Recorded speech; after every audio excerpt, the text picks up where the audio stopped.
Is your morning routine setting you up for a successful day, or is it setting you up to fail? That's today's episode. Hi, I'm Executive Coach Constance Howard, and welcome to my YouTube channel, where women are inspired to be the best version of themselves. Now, before you watch the video, click the subscribe button so that you can join this community of fearless women. And click the bell so you'll be notified when new videos come out.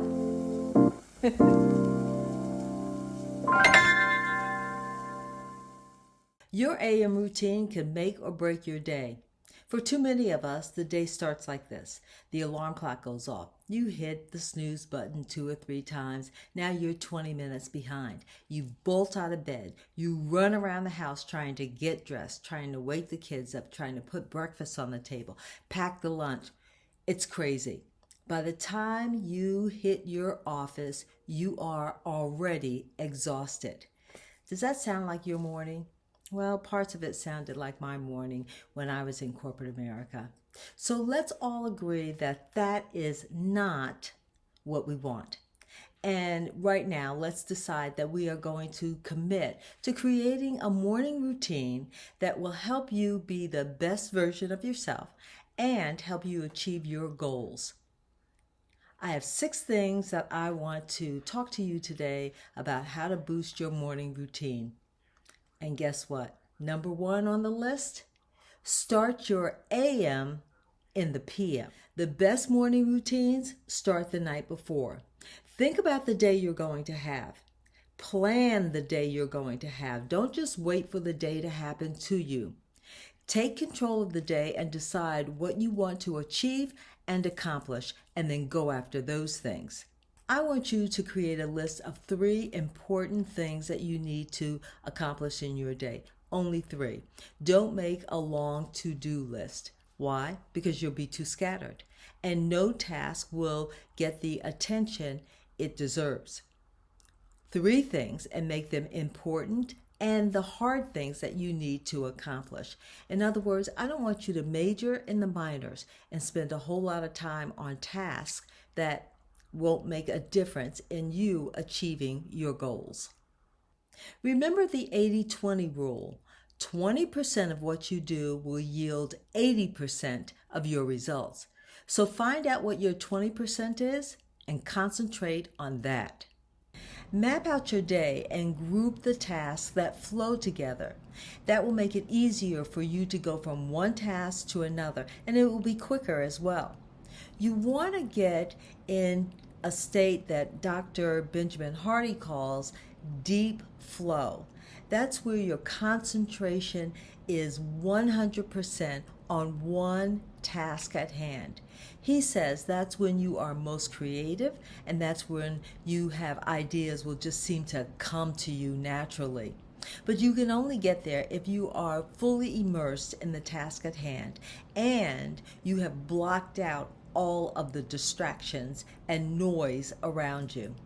So, what I want you to do, and all of this happens the night before, I want you to clear your mind. Decide the tasks that you want to accomplish in your day.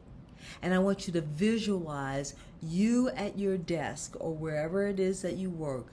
You visualize doing your task at hand.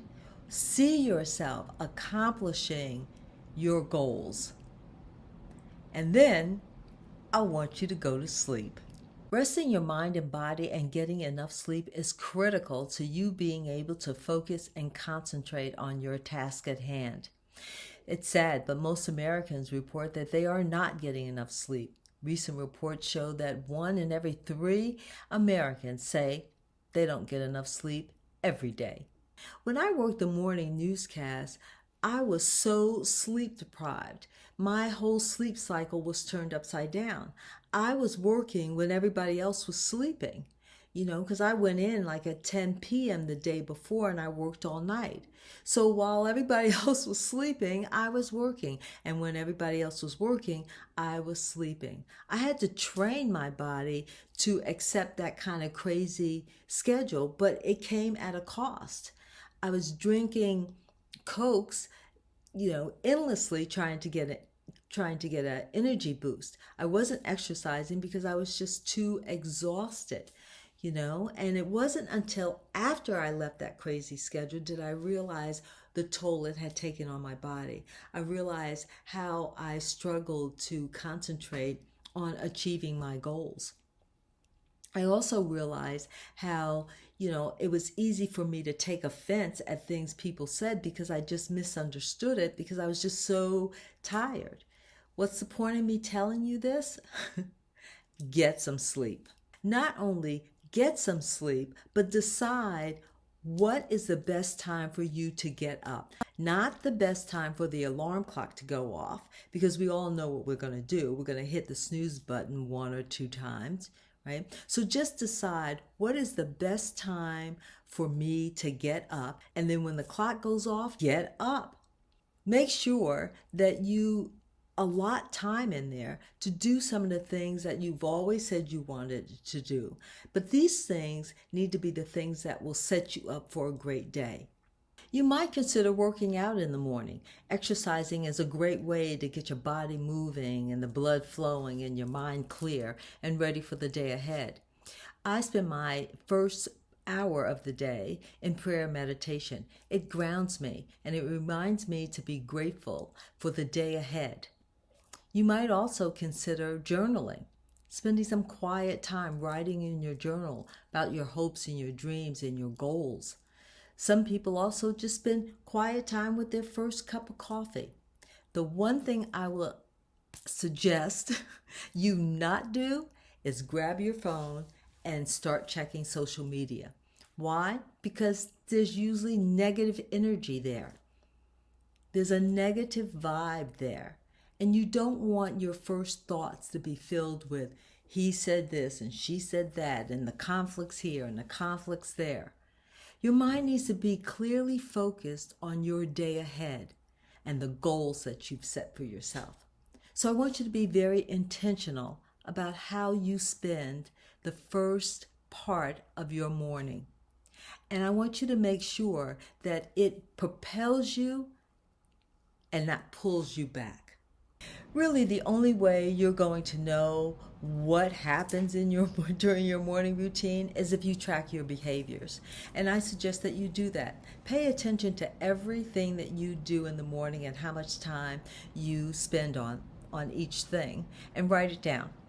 And that way you can look at your sheet and decide what stays and what goes.